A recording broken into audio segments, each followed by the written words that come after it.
Lightman এই বৃন্দাবন ধরা থেকে থাকো, তুমি আমাদের এই ভূগোলের সামনে চলে এসো। লাইটম্যান লাইটের দায়িত্ব আছো, তুমি আমাদের ভূগোলের সামনে চলে এসো। লাইটম্যান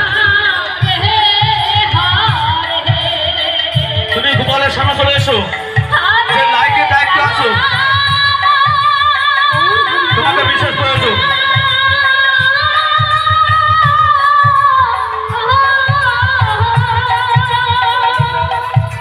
হরে কৃষ্ণ।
দুটি গুড়